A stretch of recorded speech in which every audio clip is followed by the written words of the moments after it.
اللہ تبارک و تعالیٰ نے جنت میں رکھا حضرت آدم کو،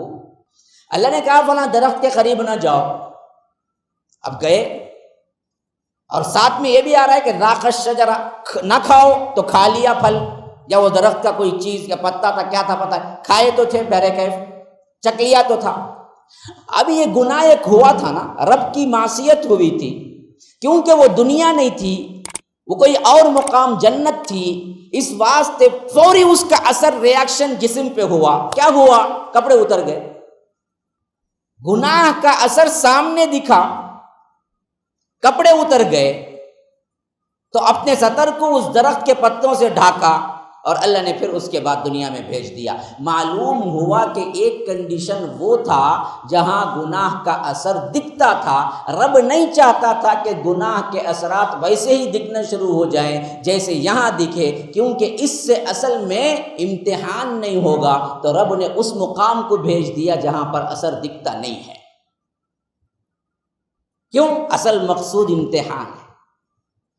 بعینی وہی کنڈیشن یہاں بھی دنیا میں ہوتی تو پھر کوئی گناہ کرتا ہی نہیں ہے، کوئی دعوت کی ضرورت ہی نہیں ہے، کوئی امتحان کی ضرورت ہی نہیں ہے، سب اللہ والے نیک اللہ اللہ کرتے ہوئے رہتے،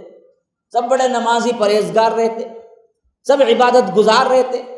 رب العالمین کو زبردستی عبادت پسند نہیں تھی، آپشنل پسند تھا کہ یہ بندے کو اختیار دینے کے باوجود بھی میری نافرمانی نہیں کرتا ہے تو وہ میرا بندہ ہے۔ بندے کی اختیار کے ساتھ اس کی مرضی کی عبادت اللہ کو پسند تھی، تو اللہ نے اس دنیا میں بھیج دیا جہاں اثر نہیں دکھاتا گناہ۔ تبھی بھی لانگ ٹائم گناہ اثر دکھاتا ہے، لیکن شارٹ ٹائم گناہ اثر نہیں دکھاتا عموماً۔ ایسا کبھی نہیں ہوتا کہ آپ فجر کو نہیں اٹھے، اوپر سے ایک پڑا چھانٹا، ایک فرشتہ کھڑا ہوا ہے، اٹھ چل، تو کوئی نماز چھوڑتا کیا؟ ہاں؟ کوئی سود یا کوئی ظلم کا پیسہ کھاتا، کھاتے ہی خی شروع ہو جاتا، اسے کھانا عزم ہی نہیں ہوتا، اثر دکھانا شروع ہو جاتا، کوئی کیا ہے برائی کرتا کیا؟ نہیں۔ تو اصل مقصود امتحان تھا، اور امتحان میں آپ کو آزادی ہونا ضروری ہے۔ مثلاً آپ کیا ایگزامینیشن ہال میں داخل ہو گئے،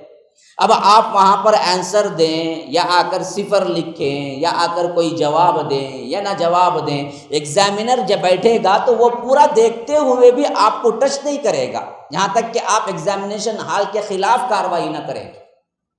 اور پورا وقت آپ خاموش بیٹھ کے پیپر دے کے آ جائیں تو ایگزامینر جو بیٹھا ہوا ہے وہ کبھی یہ نہیں بولے گا کہ تم نے لکھا کیوں نہیں، رزلٹ تو باہر آئے گا۔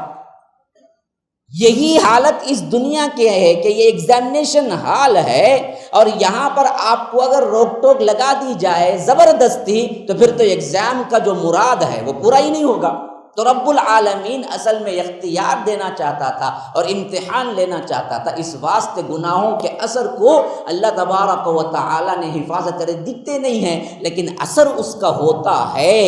اس احساس تک بندہ پہنچ جائے تو رک جائے گا خود بخود، لیکن نہیں رک کے کرتا ہے تو اللہ فوری اس کو عذاب نہیں دیتا، وقت مقررہ مدت پر دیتا ہے، یہ تو مکمل نہیں دے کر آخرت میں دیتا ہے، لیکن اثر ہے ضرور۔ بسم اللہ الرحمن الرحیم۔ مرکز السلام لنشر الاسلام مرکز اور مسجد کا تعمیری کام اختتام پذیر ہونے والا ہے، الحمدللہ الحمدللہ۔ میں نے الحمدللہ اللہ کے فضل و کرم سے معائنہ کیا اس کام کا، اس مرکز کو میں پہنچا، اور جو کچھ بھی کام وہاں پر چل رہا ہے اور جو باقی ہے اس کا میں نے مشاہدہ کیا، تو تقریباً کام الحمدللہ مکمل ہونے کے قریب ہے، اور باقی جو کام جو ابھی باقی ہیں وہ انٹیریئر کا کام ہے، اور اسی طرح لفٹ کا کام باقی ہے،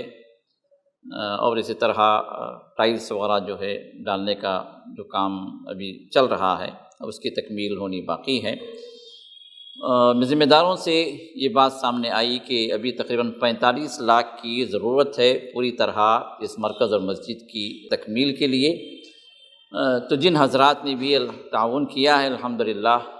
اللہ تعالیٰ کے ہاں وہ ضرور اجر پائیں گے، جس طرح محمد رسول اللہ صلی اللہ علیہ وسلم کی یہ بشارت ہے، من بنا للہ مسجدا بنى اللہ لہ بیتا فی الجنہ، جو اللہ کے لیے مسجد کی تعمیر کیا اللہ تعالیٰ اس کے لیے جنت میں ایک محل اللہ تعمیر کرتے ہیں۔ تو ہم گزارش کرتے ہیں ان لوگوں سے جو ابھی اس کار خیر میں ابھی تعاون نہیں کیا ہے یا تعاون کا ارادہ جو بنائے رکھے ہیں کہ جلد سے جلد اس معاملے میں آپ آگے بڑھیں